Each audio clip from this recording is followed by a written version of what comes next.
We decided to do the only interview with Robert F. Kennedy Jr. conducted in the last 15 years that doesn't mention vaccines. But if you're interested in why we have found ourselves at war with Russia, or who killed his uncle, President Kennedy, and why, it's worth watching. Bobby Kennedy Jr., thank you for joining us. So I noticed when you showed up, you've been on the road for weeks, you had no Secret Service with you, which is a little weird given that your father was murdered while running for president, as you now are. Why wouldn't you have Secret Service protection? Well, I did do a tweet on that got 30 million views when we got rejected. We applied in May for Secret Service protection. Secret Service protection was only allocated to the nominees of the parties prior to 1968. But when my father was killed, they changed the law immediately, and all of the people who were running against him, including George Wallace, immediately got Secret Service protection. So the law says that you're entitled to Secret Service protection automatically 100 days out. But the president also has discretion to give Secret Service protection to any candidate for any reason, and there are criteria, which is that you have to have 15% of polling results for a limited period of time. But he even can overrule that. For example, President Obama was given Secret Service protection 441 days out, or 551 days out, even though he had only, I think, 5% support at that time. My Uncle Teddy was given Secret Service protection 450 days out, even though he had not even declared for his presidency. And so he and Carter hated each other. President Carter was, the president of his own party, and Teddy had been enormously critical of him. And personally, they had a very personal antipathy for one another. And Teddy ended up running against him. But when he was moving into that decision to run, Carter, in a very classy move, gave him Secret Service protection. Oh, we applied for it. I get a lot of threats, a lot of death threats, and I get, a lot of people who are, for example, about 2 weeks ago, a mentally ill person made it to the second story of my house, and that is a very, very common occurrence. Inside your house? Yeah, inside my house. Before, somebody who was working there stopped them and then called the police. And we gave the Secret Service a 67, in fact, Gavin TUCKER, who you've had on this show, yes, who's runs the premier security service in the world, put together a 67-page report, which included 28 pages of all the threats, typical threats against me and other indicia that I should have Secret Service protection. And I assumed the president would give it to me because, it just seems like bad judgment not to give it to me. If you go even on my Twitter feed, probably one out of, every 30 or 40 comments says, oh, you're going to get killed or something like that. It takes notice of the peculiar threats to my family, family members who are in this business. So it's something that, the average American is aware of. Yeah, your name is Robert F. Kennedy. Yeah. And so it was an odd decision. I got a letter. Gavin actually got the letter because he had been doing, and by the way, I want to say this, the Secret Service themselves were wonderful. They were very, very encouraging, and they were very helpful at every step along the way. And I believe, and I can't speak for them, but I believe that their assumption was that we were going to get Secret Service protection. In fact, they told Gavin, we're going to send somebody out there within 10 days to interview Cheryl and Bobby and to tell them what it's going to look like. Because there's a lot of questions about, do I go to the gym? Do I have them? All of these questions that I don't know the answers to. And they come and they have a standard process for informing you. But then they went dark. And they said, a decision is made very quickly within 14 days, is what they told us. And they said, we have 8 details standing by ready to go, so we can do this very quickly. And then they went dark, and for 88 days, we didn't hear from them. And then I got the letter from Mayorkas, Alexander Mayorkas, who's the director of DHS, saying that we've determined that you don't need Secret Service protection. But it's very obvious, and you've confirmed it, that there are threats against your life, against your family. That's known.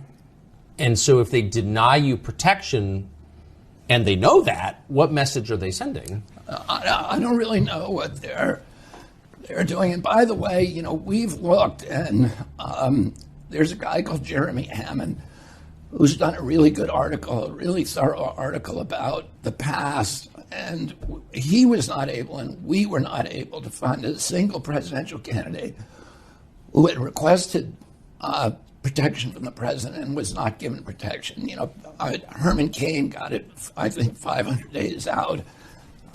Jesse Jackson, Shirley Chisholm, George Bush, and Ronald Reagan got it something 500 or 600 days out when they first ran. So it's just standard operating procedure. And particularly people who are polling around anywhere over 15%, which I have been for 4 or 5 months now, are, you know, regarded as, it's been treated as pro forma. And I am the outlier. I'm the single outlier that we could find that was denied Secret Service protection. Why do you think that is? I think, I think the DNC is playing hardball. And let's say this, I think the least malevolent interpretation that you can put on it is that they know that I'm going to have some kind of security service. And that typically would cost me, to do real security service between $100,000 and $200,000 a month. Because you have to pay the protectors, you have to pay for their transportation, of course, you have hotels, to pay for the cars, and the hotels, the foods, and all of this, and it's very expensive because I'm traveling every day. So I think they probably feel like they can bleed me white by, and making sure that I'm not spending that money on advertising or organization, but that I have to raise a lot of money for my own protection. But I don't know. I mean, I'm just speculating about that. Does it strike you that the Biden administration pays for personal security for Zelensky, but not for you? No, well, listen, John Bolton still has a Secret Service detail. Still? Yeah, still. He hasn't been in government in years. And he didn't do a good job in government. All the president's family have Secret Service details. Hunter has a Secret Service detail. When he goes to court every day, he has 4 or 5 cars that are coming with him in a very, very big detail. Oh, and, many government officials who are ex-government officials, what the Secret Service told us, and you can go to look at Jeremy Hammond's report, which you can find on, I think you just go on the internet, put Jeremy Hammond and, RFK, Secret Service. He shows that literally nobody, no presidential candidate, many, many other people are receiving it. But I'm really like an outlier. So, that raises the larger question. You're running against Biden, right? So, obviously, you're not on his Christmas card list anymore. But it does raise the bigger question. Why do people in Washington have this, and not just in government, but also in media, have this kind of special loathing for you, this hatred of you? I don't know that. I cannot answer that question. I'm shocked, even though, I've been, I'd say, maligned for many years because of the stuff that I was doing with vaccines. The kind of the uniformity of the vitriol against me in the mainstream media and the dishonesty of it, that, virtually every article contains not just mischaracterizations, but also just outright lies, things that any fact checker could look up and determine were not true. And they all are doing it, whether it's Vanity Fair or whether it's the Atlantic Monthly or Washington Post, Boston Globe. there's virtually no exception. What do you think your crime is? I think part of it is that there's been, and again, I don't know, I can't explain it. Somebody else, I know somebody will explain it in a way at one point where I'll go, that makes sense. But right now, what it seems to me is that there's been this alignment, this political alignment that I think really started with Fox News back, when Roger was running things there, where he overtly made it a political network. He aligned it with the Republican Party, and he said, we're going to push their agenda. And up until then, that has been considered a journalistic ethical breach. The networks were supposed to at least pretend neutrality, and the newspapers as well. But now I think that business model works so well for Fox, and again, that I think MSNBC and CNN adopted the same business model. And then there's been this big consolidation in the media where there really is no independent media. You have every newspaper in this country, every radio station, every TV station, almost all the billboards and most of the large internet content providers that are now owned by 5 companies. That was illegal under the 1928 Communication, the Radio Act. Today, it's been that has been what's happened. We've had this big consolidation, and I think the profit models for Wall Street, which now it's BlackRock and Vanguard and State Street, which own them all, and they have to. The news divisions have become business models, business profit centers, and they've aligned themselves. They've figured out that their strategy is to align themselves with the DNC or the RNC. That's the only thing that's the best explanation, and it's probably not a very good one. But and you're in the way there is of this the weird DNC. uniformity. But its effect is to ignore stories that are objectively the most important stories. I mean, wherever you fall on those questions, there's no denying that the war in Ukraine is changing the world. It will change history. Most of the stuff is a footnote. That's a book, and yet the coverage of it is not even. Yeah. So, for example. The president. That's much more consequential. Well, it's the most consequential, but it's than the coverage of me, which is there's no questioning of these orthodoxies. And when it comes to the Ukraine war, I mean, we're being lied to about it. In what way? Well, I mean, we were lied to from the beginning. We had this comic book depiction which we see on every war. There's a bad guy who's unspeakably evil. Yes. Who's planning world conquest or terrorist attack on America, and we have to be the good guys and go in and stop it. And the background of the Ukraine war is much more complex than that. The U.S. has been involved, and particularly the neocons in the White House. I wouldn't say particularly. I'd say a group of people that are known as neocons since 2001 have been talking about putting NATO in Ukraine. Now, and I'll give you the background. In 1992, the walls came down and the Soviet Union collapsed. Gorbachev went to Tony Blair and to President Bush, who were the UK and US presidents at that time, and said, I'm going to do something extraordinary that basically is going to have the rest of Russian history branding me as a traitor to my country. I'm going to withdraw 400,000 Soviet troops from East Germany, and I'm going to allow you to reunify Germany under NATO troops. So you're going to move NATO troops, a hostile force, into our barracks and our bases. I'm going to do that, and the only commitment I want from you is that once I allow Germany to reunify, to become part of NATO, that you will never move NATO further to the east, because we're going to now release all of these Soviet states that were part of the Soviet Union. They're going to become independent states, and we don't want NATO moving into those. And James Baker, who was the Secretary of State at that time, famously said, we promise that we will not move NATO 1 inch to the east. So Gorbachev now did that, and he's now, despised in Russia. And then in 1996 and 1997, so 5 years later, Zbigniew Brzezinski, who was the first kind of the father of the neocon movement. The neocons represent in a sentence is that they were a group of people who believed, and Donald Rumsfeld and Jonathan Yu and Paul Wolfowitz, Robert Kagan, Victoria Nuland, who's now at the top State Department official. Their belief was that the U.S. had won the Cold War, and that victory gave us the privilege of dominating the world using our superior military unipower status and our superior military status for the next century. So their principal blueprint document is called Project for a New American Century. In other words, America would own the 21st century.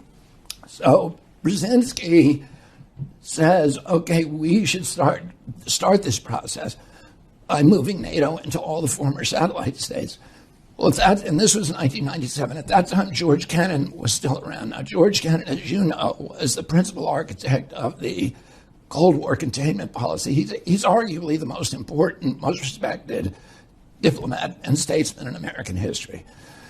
Oh, he said, if you do that, you are going to provoke a violent response from Russia. They cannot live with NATO on their borders. They cannot, any more than we would live with a Soviet alliance in Mexico and Canada.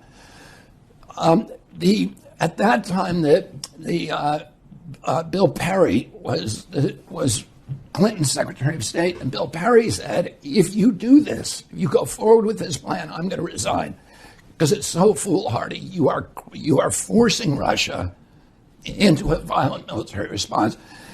And the U.S. ambassador to the Soviet Union at that time, who is now the head of the CIA, said the same thing. It's the worst mistake America can make to move NATO to the east. So we went ahead and did it. We moved it not 1 inch, but 1,000 miles, 14 countries, and then we put nuclear-ready missile launchers, Aegis missile systems, which are made by Lockheed and can take Tomahawk missiles 12 minutes from Moscow. We could, in 12 minutes, decapitate the entire leadership of Russia. And we put those in Poland and Romania. And we then tried to move it into NATO into Ukraine. So you remember when my uncle, when Russia put missile systems, nuclear missile systems in Cuba, and my uncle would have had to invade, he was able, the reason Russia put them there then is because we had put nukes, Jupiter missiles, in Turkey and Italy.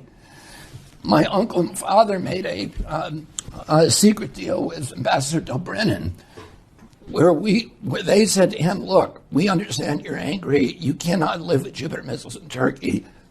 That's why you put your missiles in Cuba. If you remove your missiles from Cuba within 6 months, we will remove ours from Turkey. But nobody says what the deal was. And that's what happened. So now we're back, and we've again put nuclear-ready missile systems along right next to Russia. And now we want to go do the one thing that Russia has said, and Putin said again and again and again, this is a red line. Before Putin, the Russian leadership was saying it is a red line. You cannot go into Ukraine. The Russians have been invaded 3 times from you. Our country's never been invaded. The Russians were invaded 3 times through Ukraine. The last time they were invaded, Hitler killed between 20 and 40 million Russians. Hitler killed 1 out of every 7 Russians. In my uncle's speech to his most famous speech in American University in 1963, in July of 1963, he said to the American people, he said, we're all taught we won World War II, but we didn't win World War II. The Russians won it. And the sacrifice they made to destroy Hitler was beyond anything Americans can imagine. He was trying to tell the American people, you have to put ourselves in their position and understand what they're doing.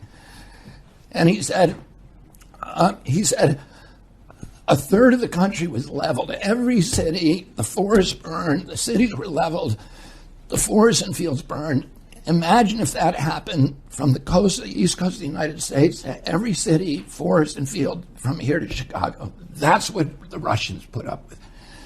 So we have to understand this, that Ukraine is a red line. The invasion came through Ukraine, and they can't live with it. It's a security issue for them that is almost beyond our comprehension. And so, we've had... so that suggests the point is war with Russia. The point was war with Russia. And in fact, the neocons said that again and again, and Biden, when he was and let me get back to that, okay, because that is absolutely true. The Biden, was first of all, in 2014, to go through the modern history, 2014, there are riots it's called the Maidan Rebellion in Ukraine, which we're not told that we are financing those riots. The newspapers never told us, our government never told us. USAID, which is a CIA front, put $5 billion into funding those riots. Those riots lead to a coup d'etat against the first democratically elected government of the Ukraine. It was a government that refused to choose sides and to say we're going to be on the side of the West. So we wanted them out. A month before that government is overthrown, Victoria Nuland, who's the part of the centerpiece of the neocon ideology and who is now a high-level official in the State Department, has a secret call with the U.S. ambassador, which is tape recorded and is now public, which anybody can go and look up, where she is picking the new cabinet for the Ukraine, which is which is a U.S. Western cabinet. So they're picking the new government a month before the old government is overthrown. Is that how democracy? Is that democracy when Victoria Nuland picks her government? Well, that's the point. Is USAID doesn't really do, and the CIA don't do democracy. The CIA has overthrown, I think, 83 governments between 1947 and 1997. That's a third of the governments on Earth, and most of them were democracies. Oh, it doesn't do democracy. It does coup d'etats. So then, to put the rest of this history, and we put in a Western government.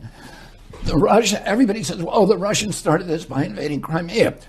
But put yourself in Putin's position. And I'm not an apologist for Putin, by the way. He went into Ukraine. It was illegal. My son went over there and fought against it, and risked his life in the Kharkiv rebellion. I'm not making excuses for him. What he did was brutal. It was illegal and it was unnecessary. But we have to understand our role in the provocations.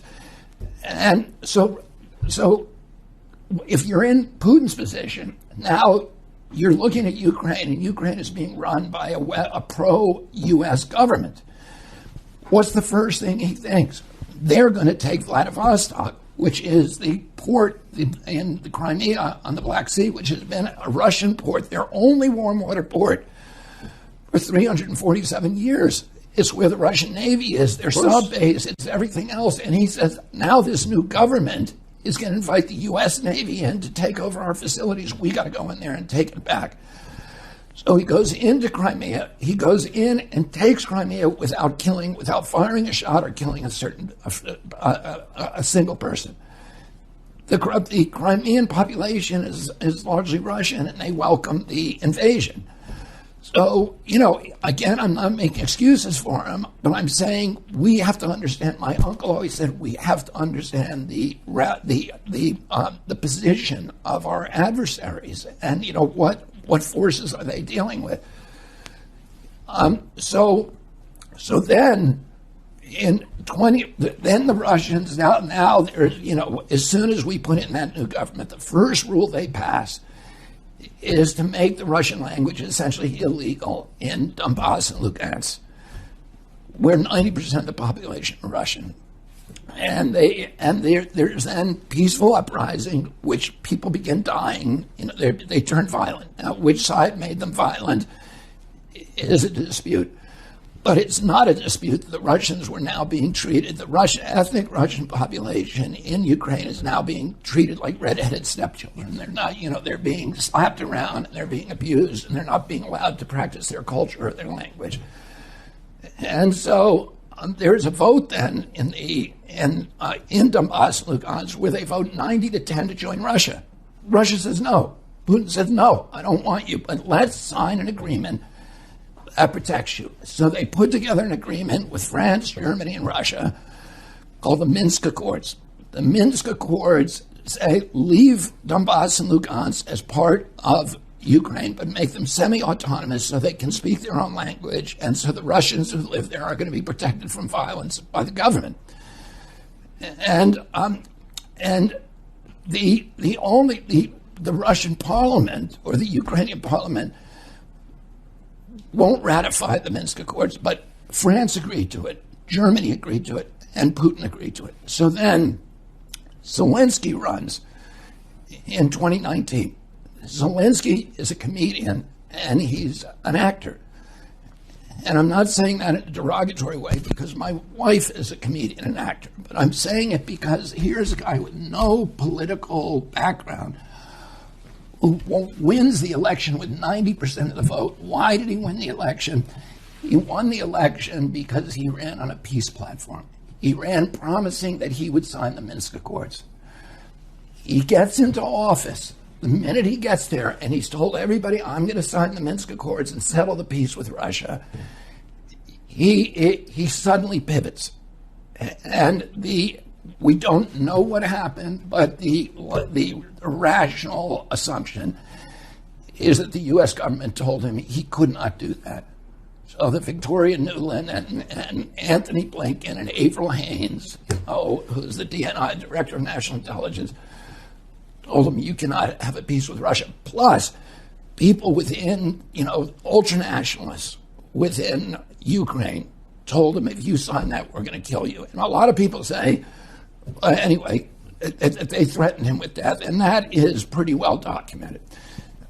Then Russia invades. But Russia only invades, and so we say, oh, look, Putin is trying to take over Europe. But they only send in 40,000 troops. I think there's 3.5 million people in Kiev, so they clearly did not want to take the country. He clearly wanted to bring people to the negotiating table. He did not send in enough troops to take all of Ukraine. So then Zelensky comes to the negotiating tables, and we now know this, and this is recent information. In March of 2022, Zelensky and Putin agree on a peace agreement that's based upon the Minsk Accords. It's like Minsk Accords 2.0. And Zelensky initials it, the Russians initial it, and Russia begins withdrawing its troops from Ukraine. And what happens? President Biden sends Boris Johnson over there to torpedo the agreement and make Zelensky tear it up. And then we go to war. 350,000 Ukrainian kids are now dead, and 40 or 50,000 Russians. So and that month, April is when they signed it in March. April, Boris Johnson was sent over there to torpedo it, and that month, Lloyd Austin, who is the Secretary of Defense under Biden, is asked, why are we at war in Ukraine? And he said, our purpose in this war is to exhaust the Russian army and degrade its capacity to fight anywhere else in the world. But that is not what they're telling us. But do they? And Biden that month says, when he's asked about the war in Ukraine, he says, our purpose is regime change in Russia. So again, that has nothing to do with Ukraine. What that means is that Ukraine is a proxy in essentially a struggle between two superpowers, between Russia and the United States. And, we've now committed $113 billion over there. And just to put that in perspective, the total budget of EPA is $12 billion. The total budget of the CDC is $12 billion. We're sending $113 billion over. When Mitch McConnell was asked, how can we do this? When you're cutting food stamps and cutting Medicare, cutting food stamps to 30 million Americans, cutting Medicare to 15 million Americans, they're not going to have any health insurance. how can we spend 113 billion over there? If we had that 113 billion here, we wouldn't have had to cut one food stamp payment. And he said, well, don't worry, the money's not staying in Ukraine. It's all coming back to military contractors in the United States. Well, so that's interesting, because then you look at, who owns those military contractors, and you see who gets on CNN to pump up the Ukraine war. It's a bunch of former generals and colonels and Pentagon people, but if you go in, and CNN never, and MSNBC never do this, but if you go look at those guys, they're all people who are working for Raytheon and General Dynamics and Boeing and Lockheed. So they're generals, but they're not identified that, they're actually working for the military contractors who are cashing in on the war. And then, those military contractors in turn are owned by three companies. All of them are owned by three companies, by BlackRock, State Street, and Vanguard. And the inflation that from printing the money to fund the war and to fund the 16 trillion we spent to fund the lockdowns, the COVID lockdowns, 8 trillion we've spent on these wars since 2020, all of them losing wars, all of them that made our country less safe. Look at what this war is doing. We have pushed Russia into the embrace of China, which is the worst foreign policy outcome imaginable. It is not good for the national security of our country, and we're now have Putin's back to the wall. Well, Putin is the world's leading nuclear superpower. We aren't. He's got 1,000 more nukes than we do, and their nukes are much better than ours. They can shoot down our nukes. We can't shoot down theirs. Oh, we are going up against we are provoking a confrontation that could very easily lead to nuclear war. And I've talked to. Wait, can I ask you to pause here for a second? Yeah. Everything you've said is checkable and rational, and you're extrapolating out toward the future, which is easy to envision. Like, I don't understand how our policymakers aren't reaching the same conclusions you just reached. Like, they think that war with Russia is a war we're going to win? We cannot win this war. Well, of course, so what are they doing? I don't understand. It would be like Mexico beating us in a war. They're not going to let the Ukraine, they cannot lose this war. And, anybody who thinks Russia is not up to the war, go look at the Netflix documentary on Stalingrad and look at the sacrifice the Russians are willing to make. Putin today, we thought this was going to hurt him. He's more popular than he's ever been. All the U.S. polling firms show him polling at 90% popularity. And in Russia. In Russia, the Russians are supporting him, and he also, we were going to break him with the sanctions. We did the opposite. We made him more powerful. He's now insulated from the trade and the international banking system. He's now got this great trade agreement with China. He's now, engineering the creation of BRICS, which has 40 leading nations around the world turning against the U.S. currency as a reserve currency and adopting his petrocurrency or the Chinese currency. That is the worst threat to the United States. That will if we lose that status as the world's reserve currency, the Great Depression will look like a cakewalk. So I agree with all of that, and all of it. Your position to my ears sounds moderate and obvious. I just don't understand how the Secretary of State, how the President, how his competent advisors can't have reached the same conclusions. Like, what are they thinking?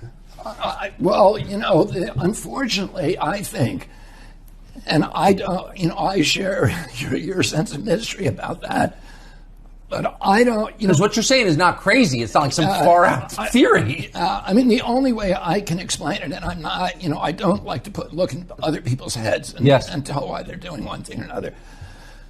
But President Biden has always been a very pro-war president. And, he was the one senator that stood out supporting the Iraq war, my uncle and Obama and many, and Hillary also. But Biden has always been a reliable, gung-ho, let's go to war guy. And so I don't think to the extent that he's thought this all through, I think it follows, it's consistent with his historical instincts.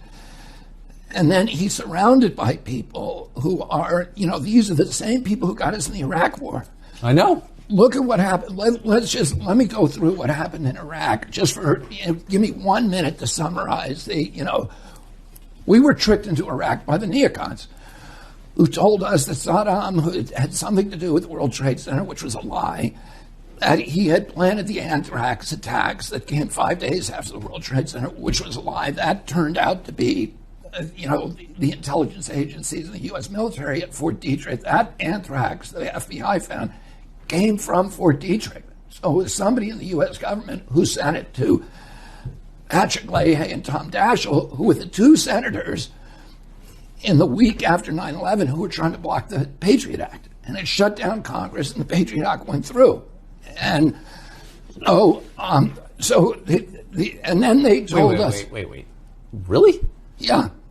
Yes. And the FBI, after a year of investigation, traced the anthrax. It was a kind of Ames anthrax that was weaponized, and the only source of that in the world could be the U.S. government. And they traced it to Fort Detrick in So the Maryland. biolab there. Yes, the biolab at Fort Detrick, the CIA biolab at Fort Detrick. So somebody sent that in at the time the Patriot Act was being debated, and the two leading guys who were blocking it was Patrick Leahy and Tom Daschle, were the recipients of it. It shut down Congress. The Patriot Act goes through, and what does the Patriot Act do? Two things. I mean, it basically gets rid of a large part of the United States Constitution, Bill of Rights, and allows spying by intelligence agencies on the American people, and it reopens the bioweapons arms race, because bioweapons were shut down in 1969 by, we saw, Nixon did this incredible thing of closing Fort Detrick, shutting them down, and saying we're no longer making bioweapons, and then got everybody to sign a treaty in 73. Well, to ban bioweapons. The Patriot Act has a provision in it that says we're not walking away from the Geneva Convention, which makes it's a hanging offense to develop bioweapons. We're not walking away from the Bioweapons Charter of 1972, 1973, but we are adopting a new rule that any federal official who violates those acts cannot be prosecuted. So it reopened, it effectively got rid of a crime without a punishment. Yeah, but anyway, anyway, I forgot where we... So let me add, that's an interesting segue, because Victoria Nuland kind of blithely announced during congressional testimony last year that, oh, by the way, we have these biolabs in Ukraine. Yeah. And that was kind of ignored, and the people who covered it got attacked for covering it, but the fact remains there are U.S. biolabs in Ukraine. Why would we have biolabs in Ukraine? We have biolabs in Ukraine because we're developing bioweapons, and those bioweapons are using all kinds of new synthetic biology and CRISPR technology and genetic engineering techniques that were not available to previous generation, and they can make frightening stuff. What happened was, when we walked away from, when the Patriot Act reopened the bioweapons arms race in 2001, the Pentagon began putting a lot of money into bioweapons, but they were nervous at that time because if you violate the Geneva Convention, it's a hanging offense. And they weren't sure that provision in the Patriot Act would actually hold up as a loophole to treaties that had been ratified by Congress. So they were nervous about actually going full force into bioweapons development. So they transferred the authority for biosecurity to one agency in the HHS called the National Institute for Infectious and Allergic Diseases, run by Anthony Fauci. So Anthony Fauci got all the responsibility for bioweapons development. He got, at that time, a 68% raise from the Pentagon in order to do that work. So, and that's why he was the highest paid official in the American government of, 4 million people in the American. He gets more money. He got more money, $450,000 a year than the president. that any Supreme Court judge, any member of Congress, he was the highest paid. And it's because he got that 68% raise from the Pentagon to do bioweapons development. Now, when you do bioweapons development, every bioweapon needs a vaccine. So you develop them side by side, because in 100% of the cases when you deploy a bioweapon, there's blowback. Your side also gets sick. So in order to deploy one offensively, you need a vaccine to counter it. So you need to vaccinate your team before you deploy it. So those two things are developed through a field of science called gain-of-function science, where you take an infectious microbe and you amplify its infectivity, or you make it jump species, so it may kill monkeys, now you make it kill humans. And you adopt it that way, and there's all kinds of methods, and then you make it immune to antibiotics and to therapeutic drugs and to other therapies. So it's actually the inverse of medicine. For 2,800 years since Hippocrates, doctors have been trying to figure out how to make microbes less infectious and less deadly, and developed antibiotics and therapeutics to do that. Well, the guys who are involved in this, there's 36,000 what are called life scientists, but they're actually death scientists, who are now employed full-time in developing, microbes that can be used to kill people. But given the experience we just had 3 years ago, where a virus from a biolab overturned the world. Let me just finish this brief history about what happened. In 2014, 3 of those microbes escaped. Fauci built labs all over the country, in Galveston and Boston, everywhere. There are BSL-4 labs. We don't even know how many there are, BSL-3 and BSL-4. We have no idea how many there are. There's, we've counted them. I have a new book coming out that goes through the ones we know. But there are many secret ones that people don't know about, and they're doing it here in the United States. But in 2014, 3 bugs escaped from 3 different labs. And they were high-profile breaks, and they were very dangerous things, smallpox and a couple of other bad microbes. The public learned about it, and there was a lot of publicity, and Congress held hearings. 300 scientists wrote President Obama and said, you've got to shut down Anthony Fauci, because he's going to create a microbe that will cause a global pandemic. And so Obama signed a moratorium that shut down the 18 worst of Anthony Fauci's experiments, where most of them were taking place in Galveston and in North Carolina by a scientist called Ralph Barrick down there. And instead of obeying that law, Anthony Fauci shifted a lot of his operations offshore. And those operations ended up, most of them in the Wuhan lab, which is a military lab, and that the Chinese run, the People's Liberation Army, and then a lot of them went to the Ukraine. So a lot of that science now, and it's funded, Fauci was funding lots of it, but then the other government agencies began to get confidence in, their ability to get away with it. And most of it is being funded by the Department of Defense. Most of all, the biggest single funder is USAID, which is, a CIA cutout. Do you think the lab leak was a leak, or was it intentional? The best science shows that, indicates that the people who were working on a particular coronavirus technology that was taught by Ralph Barrick, it was developed by the U.S. government with NIH money. It was then taught to a group of scientists, Xi Zhengli, who's famous, the Bat Lady, and then her assistant, Ben Hu, and a couple of other scientists at the Wuhan lab. Barrick taught them 2 things. He taught them, one, how to engineer the spike with a furin cleave that could attach to the ACE2 receptors of the human lungs and make people sick and spread, through the air.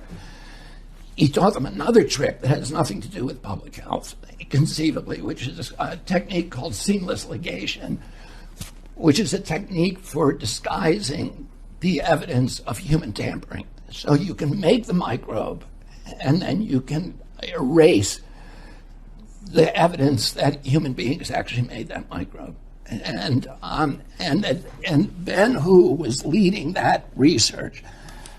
Ben Hu then got sick with two other of his fellow researchers, and they ended up in the hospital with COVID symptoms in November of 2019.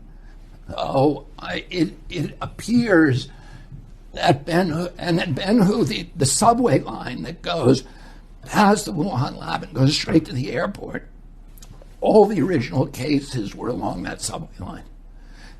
And so the intelligence agencies that are actually being honest about that, and most of them are not, believe that Ben Hu and two other researchers got sick that the most likely scenario is that Ben Hu and two other researchers who were working on infectious coronavirus bioweapons got sick and they didn't know it. And so they were riding that subway line every day and infecting people before they actually got symptoms. And that's probably what happened, but nobody knows. You've said a number of times publicly, many times publicly, and I think it's now been confirmed that CIA had knowledge of, at best, had knowledge of your uncle's assassination, knew things. It's still being hidden now. What do you think, and that's obviously true, what do you think the motive was in that killing? Well, I think the people who were involved in it, the specific people who were involved in it were almost all associated with the Miami station, which was the largest CIA station at that time, and was basically it was the Cuban station. And the people who were involved in that station were people like Bill Harvey and David Atlee Phillips, who was clearly involved in my uncle's assassination. He was, by all evidence, he was Lee Harvey Oswald's handler at the CIA.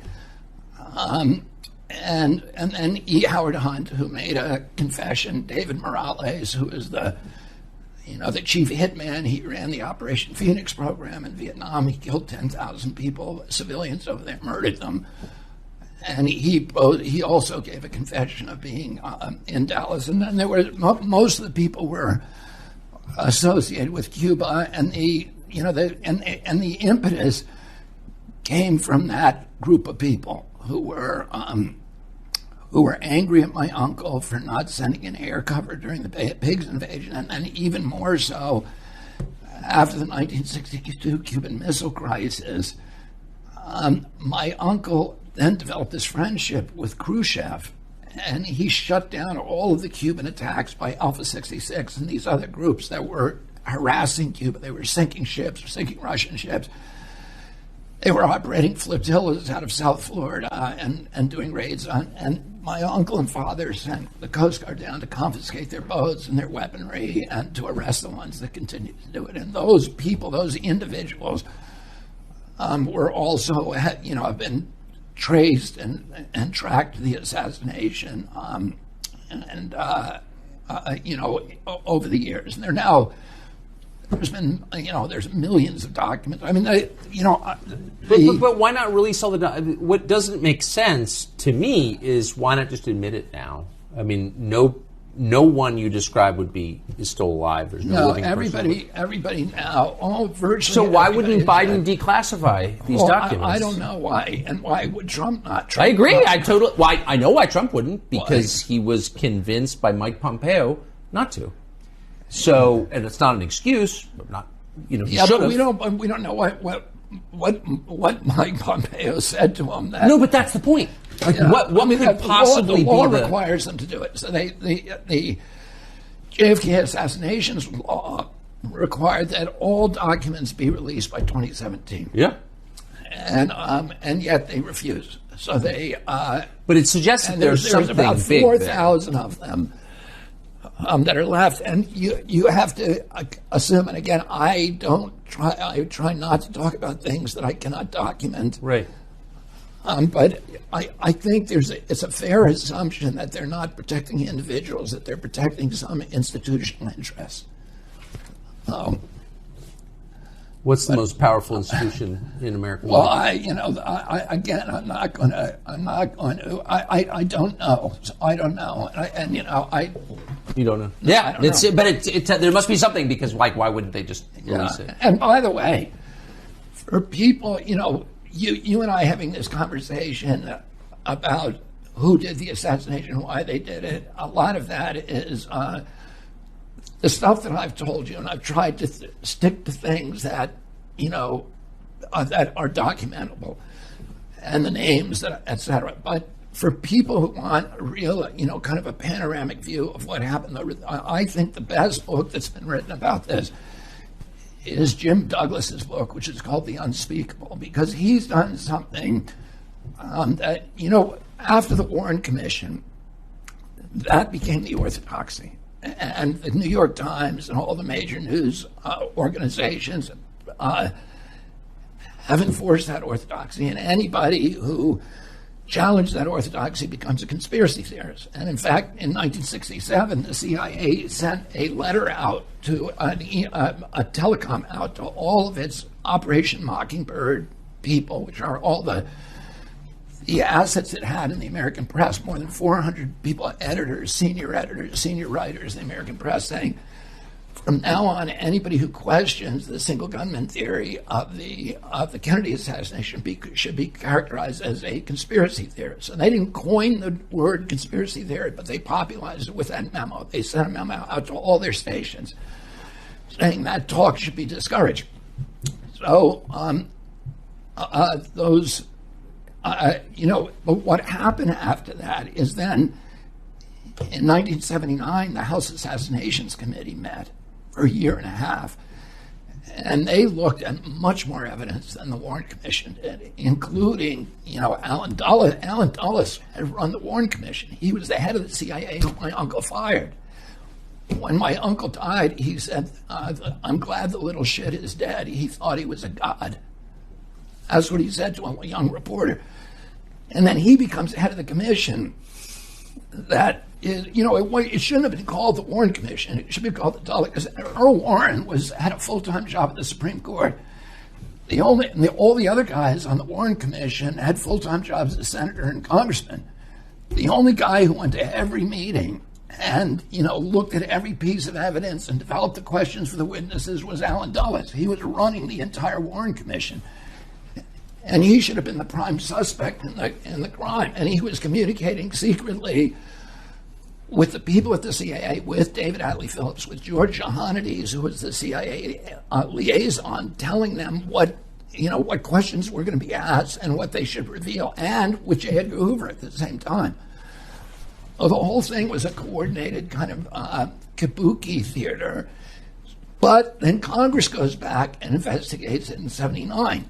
And Congress then comes back after a year and a half, seeing a lot more stuff, and says, and they conclude this was a conspiracy. Yes. So they make that official, so anybody who says it was just Lee Harvey Oswald is differing from the people who actually made the investigation. So given and that... most of the people on that staff who I've talked to believed that it was the CIA. And as you know, at that time, the dispute between them was wasn't the mob and the CIA, because there was a lot of mob involvement. Johnny Roselli, Sam Giancana, who was the Chicago boss, Santos Traficante, who was the Tampa boss, and Carlos Marcello, who was the New Orleans boss, were all involved. And they all had casinos in Havana, and they were working with the CIA to assassinate Castro. So they had hitmen at their disposal, and they were training Cubans who were sharpshooters for Batista as hitmen. And I've talked to some of the hitmen. I've talked to Antonio Vecchiana, who was involved, and who was also David Atlee Phillips' handler. David Atlee Phillips was his handler, and he was Lee Harvey Oswald's handler. So Vecchiano met Oswald in Dallas I think in September of 1963. Oh, I've talked to, the people who were actually working for the CIA and the mob at that time, to kill Castro, and how they were then pivoted to this, some of them were pivoted to this new project. If you become president, What do you do about those 4 million federal employees, about the agencies which are running effectively as autonomous governments within our government? Like, how do you? The last president. When was the last president who controlled the agencies? And how would you do it? I don't know. I feel like I'm probably, and I don't want to seem like I'm being vain, but I feel that because of the confluence of my experiences over the past 40 years, that I'm actually probably the only one that can unravel that agency capture. And let me tell you this, my daughter-in-law, who is co-running my campaign with Dennis Kucinich, Amaryllis Fox, was a CIA agent in the clandestine service for most of her career. And what she'll tell you, and she has a very sanguine view of the CIA, and the same as mine, and also understands all this evidence that the agency, was involved in the murder of my uncle and the cover-up, continues to be involved in the cover-up. But what Amaryllis will tell you is that of the 24,000 people who work for the agency, that 20,000 of them are patriotic Americans and good public servants, and that there's some people, mainly in the plans division. The espionage division, the CIA, is made up of extraordinary people, principally who are doing an important job of protecting our country. The espionage division is the division that does information gathering and analysis, and the president needs that. The plans division is the action division. They're the ones that assassinate people, fix elections, overthrow governments, and do all the things that I think we're paying for in our foreign policy today and in our domestic policy. My father was going to separate those two divisions. My uncle ultimately was going to do that too. My uncle thought the CIA, he came out of his office during the Bay of Pigs and he said, I want to take the CIA, shatter it into 1,000 pieces and scatter it to the winds. He then asked my father to run the agency. He said, you're the only one I trust to do this. And my father said it, and my grandfather said, you can't do that. You can't. It would be like Molotov and Stalin. You can't have the brother of the president running a secret spy agency with all this extraordinarily hidden power. So they brought in John McCone to run it, but John McCone, was not able to handle it. And my father, a week before he died, told one of his closest friends, Pete Hamill, who you may have known, but he was... Pete Hamill, the journalist? Yeah, the journalist. Yeah, of course. He told Pete Hamill said, what are you going to do about the CIA? And my father said, I'm going to separate the plans division from espionage, and that's the only way to make it work. And that still makes a lot of sense today. Incidentally, I had dinner with Mike Pompeo, 3 weeks ago. And he said something really interesting to me. Wait, you had dinner with Mike Pompeo in Las Vegas? Yeah. And he said something. What was that like? It was the weirdest dinner I've ever been to. If I told you the other people were at that dinner. Well, because I just can't imagine I know Mike Pompeo. I'm not attacking Mike Pompeo, but I can't imagine two people with more different views. No, I've always, I have a kind of natal hostility toward Mike Pompeo, but I never knew him. But just because he was, for people who don't know, he was the CIA director and he was Secretary of State under Trump. But he's an interesting guy. He's smart. Very smart. He's Harvard. I think he went to Harvard Law School. He did. Harvard undergrad, and I think he had a military career. Army officer. Yep. And he, he's by all. On paper, he's kind of a great American. By all, his CV is extraordinary. And you never know. You make judgments about people before you meet them. And my judgment about him, I still don't know what to think of him. But this, what he said. So you wound up at dinner. I'm sorry. Yeah, Bobby Kennedy and Mike Pompeo in Vegas at dinner. If I'd stumbled across that, I would have stopped. It wasn't just the two of us. It was the rest of the group makes the story even weirder. So I'm not even gonna. I don't know if I'll even go there. But he said to me before dinner, I had a moment with him, and he said to me, when he said, when I was at the CIA, I did not do what I should have done to fix that agency. And he said, and he was expressing regret. And he said, and then he turned to me and looked me dead in the eye, and he said, the entire upper echelon of that agency is made up of individuals who do not believe in the democratic institutions of the United States of America. That's a quote.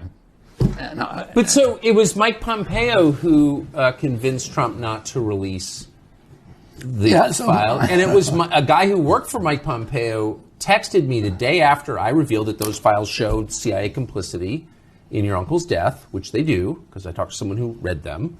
And I said that on Fox News, and I got a text from a guy who works for Mike Pompeo informing me that I had just broken federal law, and that anyone who had told me that was a felon, because we had revealed classified information. And I said, wait a second, that classified information suggests the U.S. government was involved in the murder of an American president. Yeah, that's Mike Pompeo's position on that. Yeah. So it's a little bit weird for him to say, I think. Well, there's 1 billion documents classified. Yeah, I know. Top secret. So, they can call it, they can stamp that stamp on anything they want to. That's a lawyer's incredible trick, to put. And he was also behind convincing Trump not to pardon Assange. Yeah, well, that confirms my earlier assessment of Mike Pompeo. But that's interesting that you like him. No, it says a lot. Okay, so you have there's a documentary called Midnight at the Border about your visit to the border, California, Arizona border with Mexico. And I just want to play a clip from it for people who haven't seen it. We did 2 weeks to travel from Senegal to Nicaragua. After Nicaragua, Honduras, Guatemala, Mexico, and here. I'm going to New York to join my uncle. My dream is to live the dream American, to live in America, to work and to help my family. We coordinate with the airport in Phoenix, and out they go to the final destination the same day. Here I hope to begin a new life. Yeah, my brother lives here. He's a citizen. Hey, good luck, goodbye. Most people bring the money or have a sponsor that buys their ticket. What happens if a family doesn't have the money to buy the plane ticket? Well, FEMA reimburses us. We can buy the ticket and so you buy the ticket for yeah. What did you learn from that? Boy, what I saw was so extraordinary that it took me 3 days to even understand what I was looking at. Because the first night I go to Yuma, and I get to the wall at 2 a.m.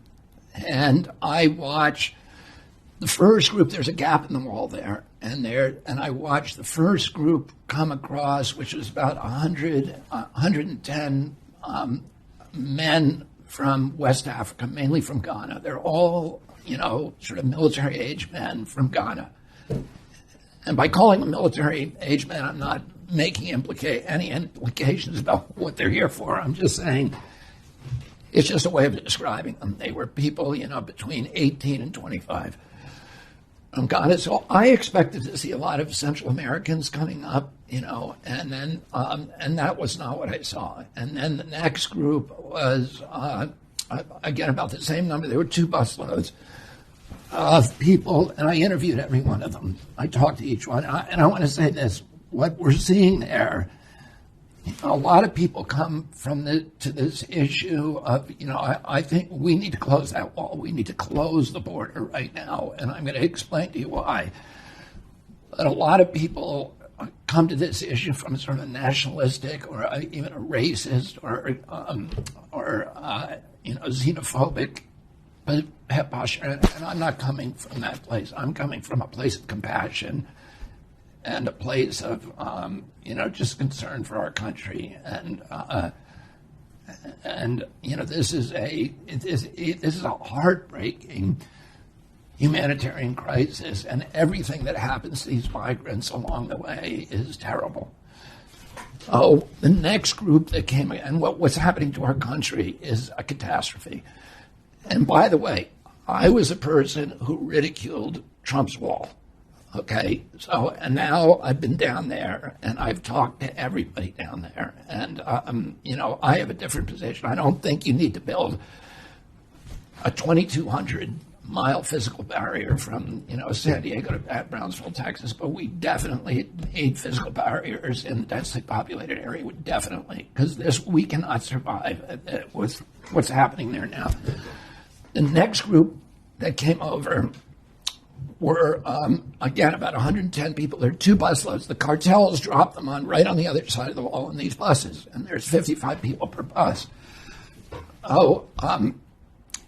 The next group, there were people from Azerbaijan, from Kazakhstan, from Uzbekistan, from Afghanistan, from Pakistan, from Tibet, Nepal, and many from India, and the most came from China.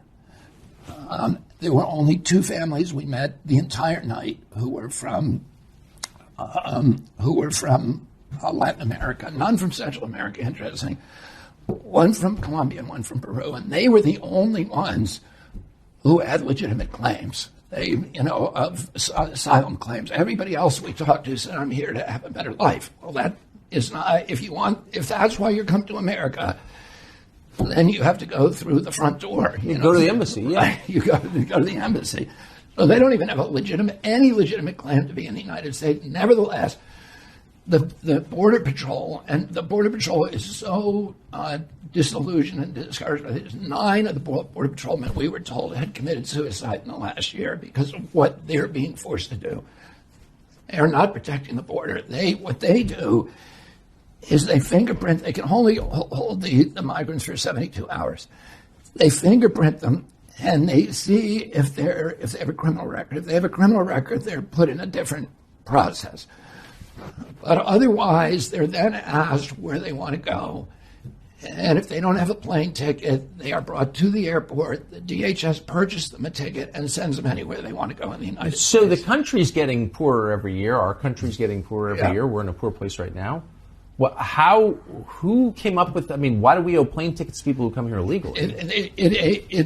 As far as I can tell, and there's a lot of evidence for this, and it's in our film, is that the Biden administration came in,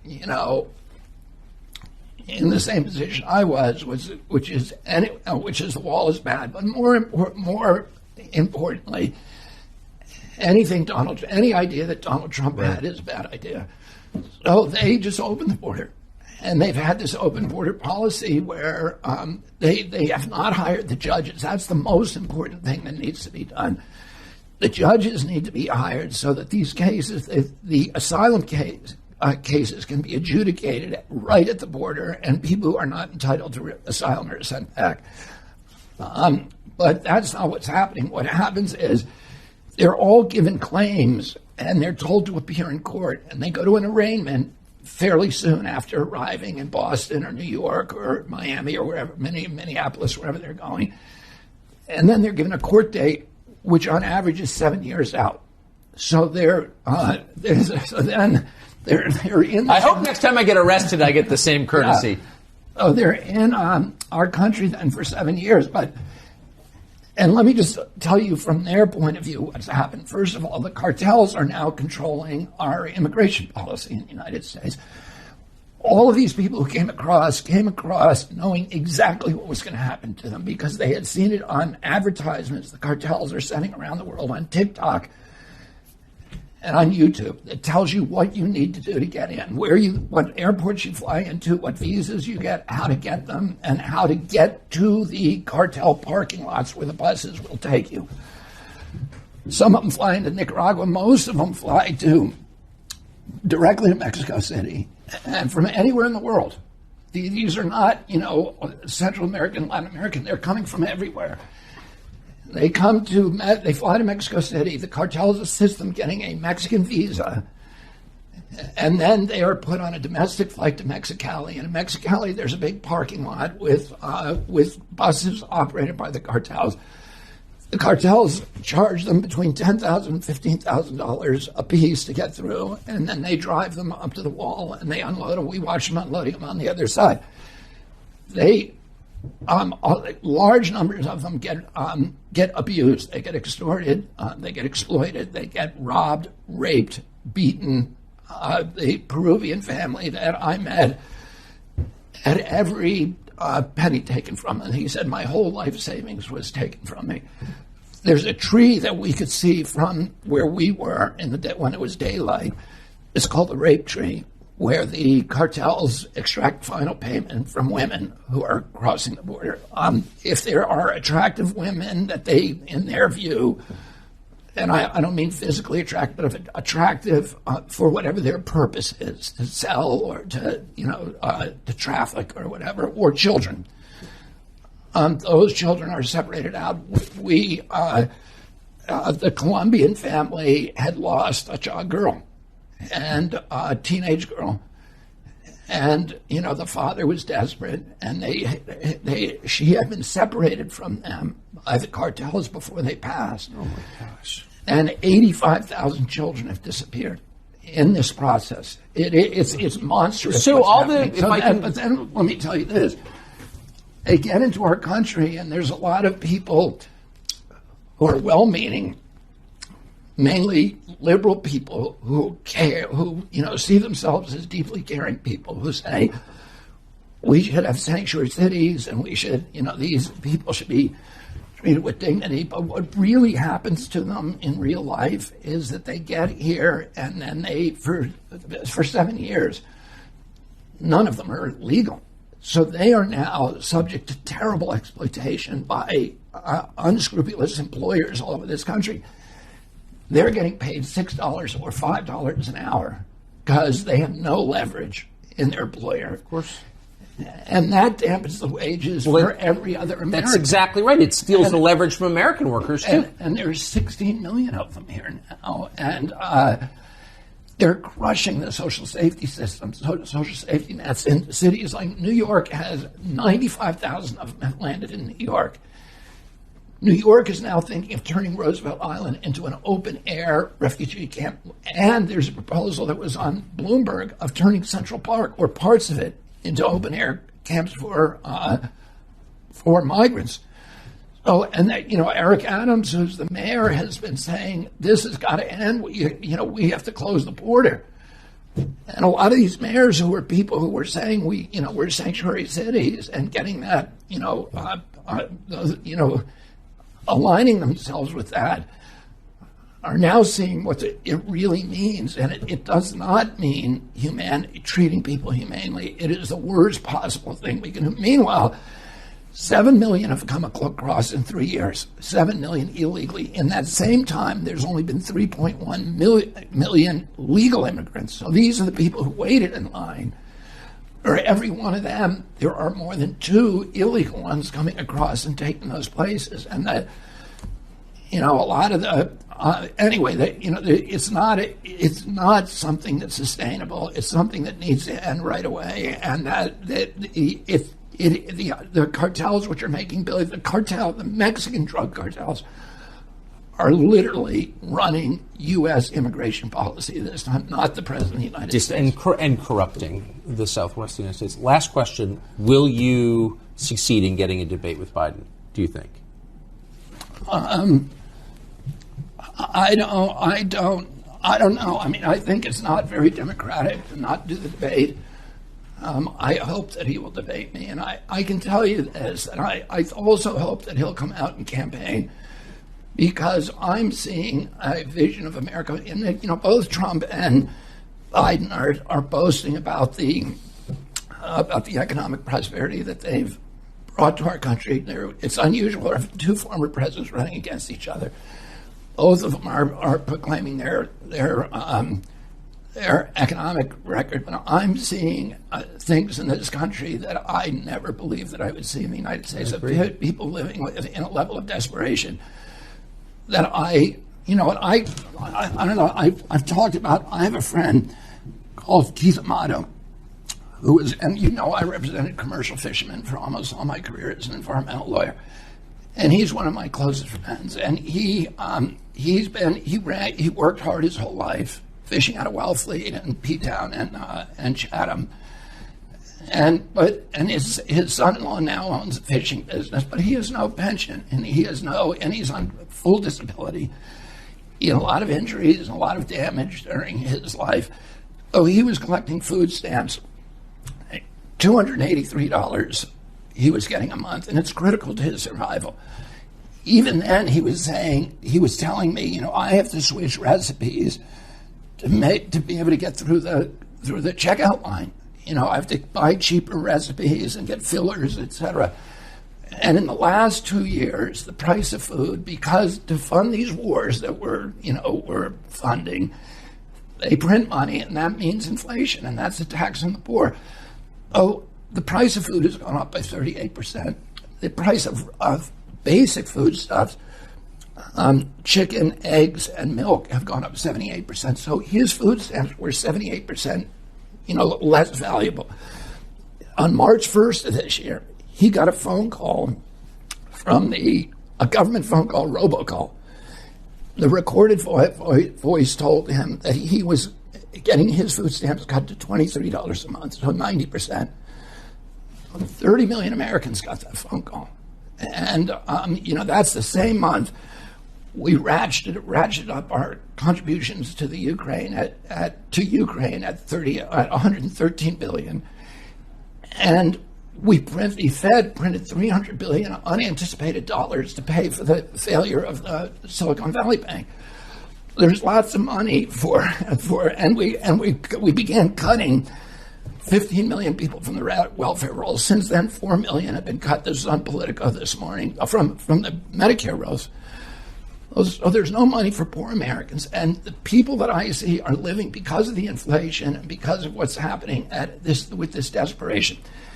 The average wage in this country is now $5,000 less than the cost of basic goods, of food, transportation, and housing. So half of Americans are making up that gap by putting it on their credit card bills. And this week, we passed $1.1 trillion in credit card debt. That's the first time in history. Most of that, or $330 billion of that, has been in the Biden and Trump administration. Two men who are saying, I'm helping America. There's $1 trillion in credit card debt, and those people are paying 22% interest. If the mafia did that, it would be called loan sharking. Not dischargeable in bankruptcy, by the way. Right, and it can't be discharged. I'm meeting people who are, couples who are sitting at their dining room tables and trying to figure out how this math works for them, because they can't. They're having to make choices. People in this country are choosing between food and gasoline and food and medicine.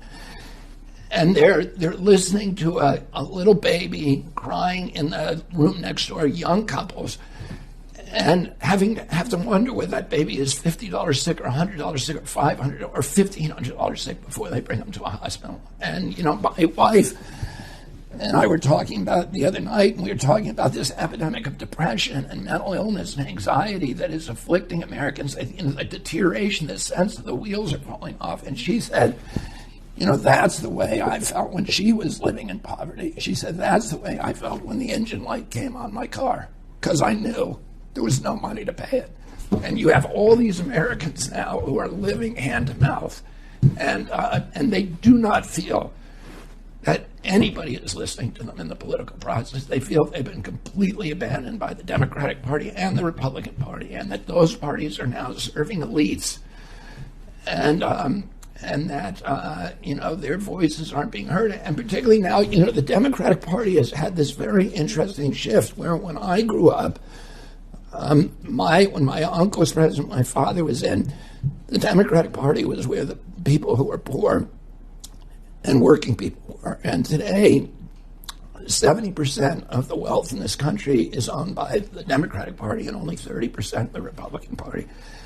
The top 10 counties, the top richest counties in this country, 9 of the 10 are Democratic counties. So there is this kind of shift in wealth that maybe is one of the reasons that Democrats do not seem to be talking to or for working people anymore. But I'm, the people that I talk to, both through my job of representing them, I'm representing 1,000 families in Columbiana County, Ohio, Eastern Ohio, Western Pennsylvania, Western West Virginia, whose lives were upended by the Norfolk Southern spill. And, they are just living in a level of desperation that I never thought I'd see in the United States. And, my father used to bring us to Southeast Washington. He'd load us in a station wagon and bring us to Southeast Washington to meet people who were poor. Or he'd take us to the Mississippi Delta or West Virginia, to Appalachia or the Indian reservations, and he always said to us, "These are your people."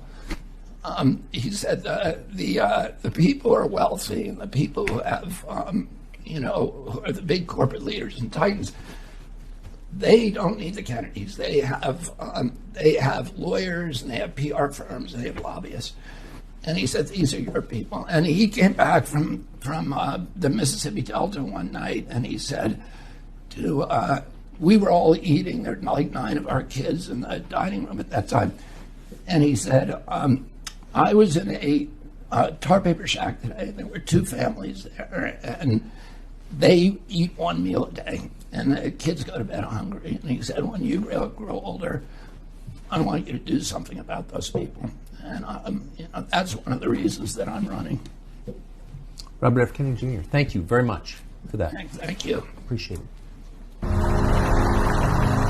Younger people say the news is full of lies. In Kennedy's motorcade. 239 feet.